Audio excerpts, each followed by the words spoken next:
Hello students, सभी को good morning. आज हम लोग इतिहास के कुछ इम्पोर्टेंट प्रश्नों को देखने वाले हैं, जो कि इस प्रश्न सभी के मन में रहता है। ये क्वेश्चन जो है, ये क्वेश्चन है कि समुद्रगुप्त को नेपोलियन से तुलना क्यों की जाती है। अथवा क्वेश्चन इस तरह से भी रहता है कि भारत का नेपोलियन किसे कहा गया है। ये क्वेश्चन हम लोग देखते हैं। तो चलिए हम लोग जानते हैं कि क्यों इसको नेपोलियन कहा गया था। तो चलिए देखते हैं। इसका आंसर है नेपोलियन से तुलना। विसेंट स्मिथ महोदय ने समुद्रगुप्त की दिग्विजयों को देखते हुए उसकी तुलना फ्रांस के सम्राट नेपोलियन बोनापार्ट, जो कि 1769 से लेकर 1821 ईस्वी से की। यानी कि उसको क्या देखा? दिग्विजय। दिग्विजय का अर्थ होता है जो कि चारों तरफ भ्रमण करने वाला, यानी कि चारों तरफ भ्रमण करने वाला जो होता है उसी को हम लोग क्या कहेंगे? दिग्विजय कहेंगे।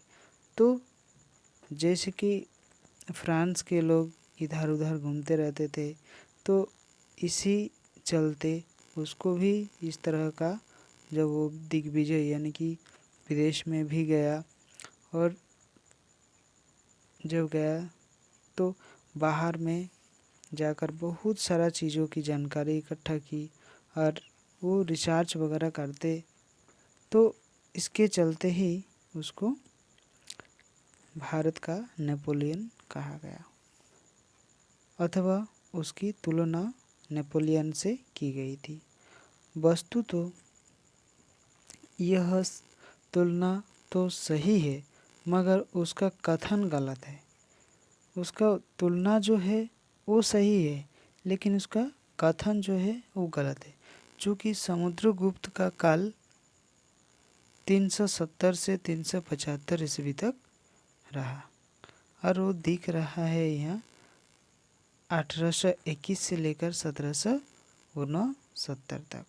ठीक है, तो ये चीज़ थोड़ा हम लोगों को गलत दिख रहा है। ये चीज़ हम लोग को थोड़ा गलत दिख रहा है। ठीक, ये चीज़। तो चलिए देखते हैं। नेपोलियन से 1400 वर्ष पूर्व का, यानी कि नेपोलियन जिस समय का था उससे 1400 वर्ष ईस्वी पूर्व का, उन्हें कहना है, ये चाहिए था, उनको कहना ये चाहिए था कि नेपोलियन यूरोप का समुद्रगुप्त था। उसको ये कहना चाहिए था कि नेपोलियन यूरोप का समुद्रगुप्त था। ठीक, तो उसने थोड़ा गलत कह दिया। अभी देखिए, ये भी महाद्वीपीय व्यवस्था के पश्चात नेपोलियन का प्रभाव हो गया था, मगर समुद्रगुप्त अंत तक दिग्विजयी रहा, यानी कि लास्ट तक, यानी कि अंत तक वो क्या रहा? दिग्विजयी रहा। ठीक, बाकी क्वेश्चन को हम लोग अभी देखें। तो ये क्वेश्चन बहुत ही इम्पोर्टेंट है, ये बार बार पूछा जाता है। क्लास 9 से भी ये क्वेश्चन आता है, 10 से भी क्वेश्चन आता है, और 12 से भी आता है, और 11 से भी आता है। ये बहुत ही इम्पोर्टेंट है। ठीक है, अभी हम लोग देखेंगे इसका नेक्स्ट। ये क्वेश्चन जो है, ये महाजनपदों से आप क्या समझते हैं, ये क्वेश्चन है।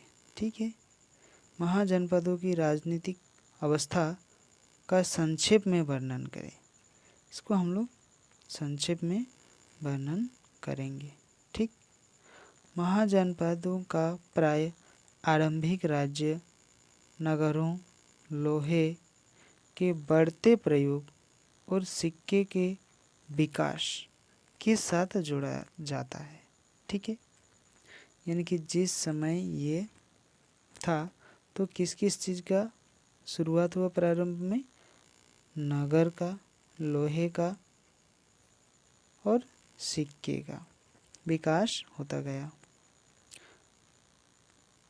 बौद्ध ग्रंथ, अंतर अनुग्रंथ, निकाय एवं जैन ग्रंथ भागवती सूत्र में हमें इन 16 महाजनपदों यानी कि क्षेत्र राज्य का सर्वप्रथम उल्लेख मिलता है। ठीक, अभी हम लोग देखेंगे कौन कौन सा था। ये 12 क्लास के लिए बहुत ही इम्पोर्टेंट है। ये 12 में पूछा जाता है, बहुत ही पूछा जाता है।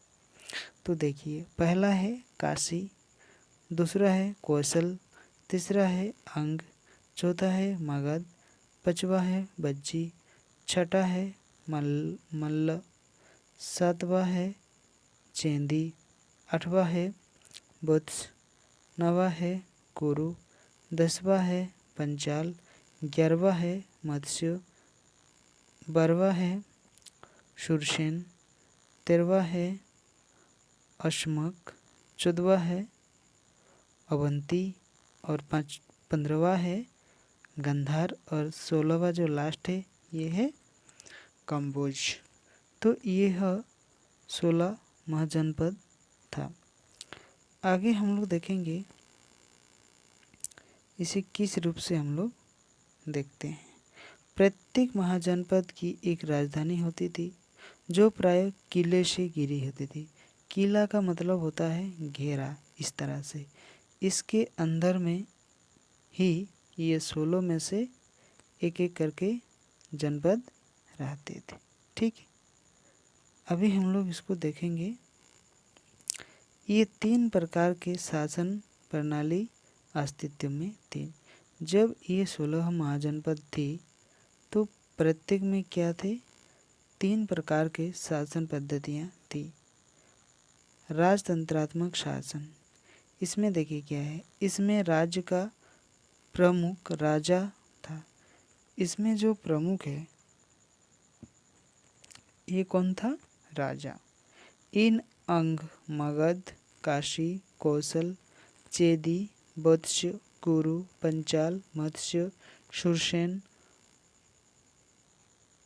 अश्म, अवंती, गांधार तथा कन्नौज प्रमुख रूप से थे, जो कि राजतंत्रात्मक भाव से इसको हम लोग देखते हैं।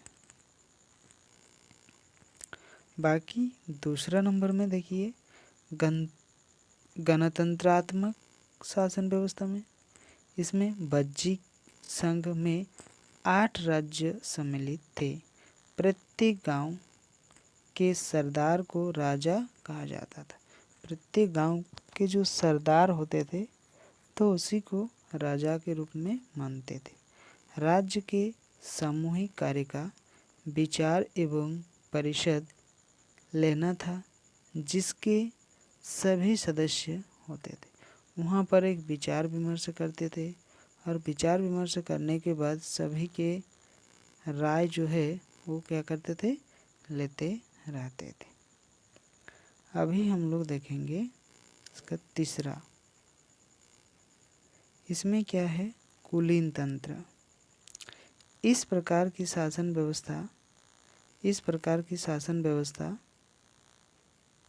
में शासन का संचालन संपूर्ण प्रजा द्वारा न होकर किसी कुल विशेष व्यक्ति द्वारा किया जाता है।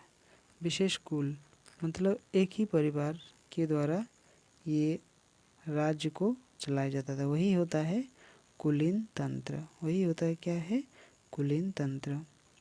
इस प्रकार की शासन व्यवस्था कुलीन तंत्र कहलाती, जो एक कुल के ही होते हैं, एक कुल के ही होते हैं, वही होता है कुलीन तंत्र। अभी हम लोग उदाहरण के लिए कुछ देखेंगे।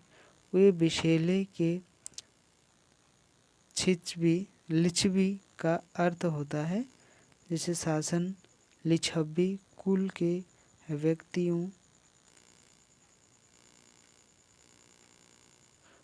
व्यक्तियों द्वारा किया जाता है। कुल का मतलब जैसे हमारे गांव घर में एक कुल होता है, ठीक है, यानी कि अपना परंपरागत जाति व्यवस्था जैसा यही कुल होता है, तो ये व्यक्ति के लिए किया जाता है। ऐसे ही कपिलवस्तु के शाक्य मिथिला के विदेह एवं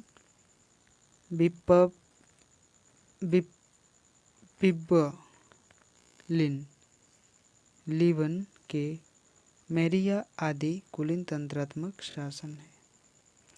तो इस तरह से वहाँ शासन वो लोग करते थे। तो आज के लिए बस इतना ही। जो नए स्टूडेंट जुड़े हैं वो इस चैनल को सब्सक्राइब कर ले, ताकि आने वाले जितने सारे वीडियो अपलोड होगा उसका नोटिफिकेशन आप लोगों को मिलता रहेगा। आज के लिए इतना ही, बस, थैंक यू।